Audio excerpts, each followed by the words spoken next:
চেহারা সুন্দর, আর এই যে কণ্ঠটা তো একবারে বাঁশির মতো। এরকম বিভিন্ন উদ্দেশ্য মাকসাদ নিয়ে আসছো, তাদের আশা হয় কি হয় না?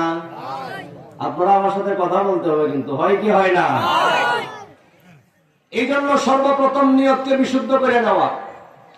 এই মাদ্রাসা কর্তৃপক্ষ আজকের মাহফিলের আয়োজন করা, আপনারা এলাকাবাসী টাকা পয়সা শ্রম ঘাম সময় মেধা দিয়া সহযোগিতা করা, আমি বয়ান করতে আসা আপনারা বয়ান শুনতে আসা, সবার উদ্দেশ্য মাকসাদ লক্ষ্য একমাত্র শুধুমাত্র কেবলমাত্র যাকে সন্তুষ্টি করা, তিনি হলেন কে? আরো জোরে বলেন, তিনি কে? আমরা আল্লাহর সন্তুষ্টির জন্যই এখানে সমবেত হইছি। কার কণ্ঠ কিরকম না, আমি তো আসছি আল্লাহর সন্তুষ্টির জন্য। কি বিষয় আলোচনা করে কিরকম অঙ্গভঙ্গি দেখাইলেন না, আমি আসছি আল্লাহর সন্তুষ্টির জন্য, পরকালীন মুক্তির জন্য। এই জন্য সর্বপ্রথম আমি আপনাদেরকে নিয়তটা বিশুদ্ধ করে নিতে চাই। সবার নিয়ত কাকে সন্তুষ্ট করা?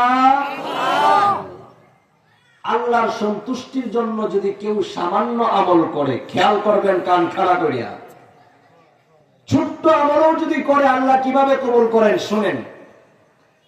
তাফসীরের একটা কিতাব আছে, তাফসীরের ওই কিতাবের নাম হইল তাফসীরে বাগাবী শরীফ।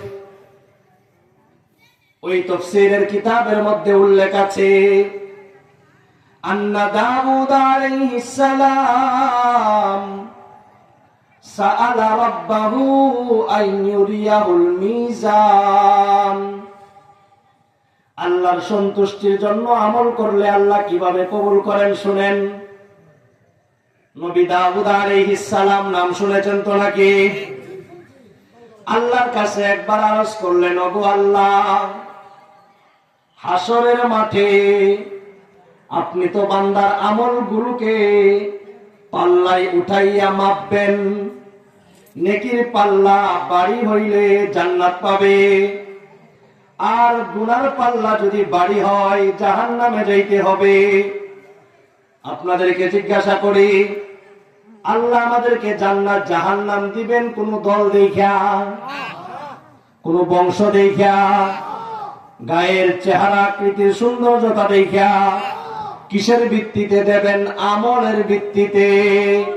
আমল যাত্রা ওজনই হবে তাকে আল্লাহ জান্নাত দিবেন, আমল যাত্রা হালকা হবে সে জাহান্নামে যাইতে হবে। এই যে ওজনই হওয়া,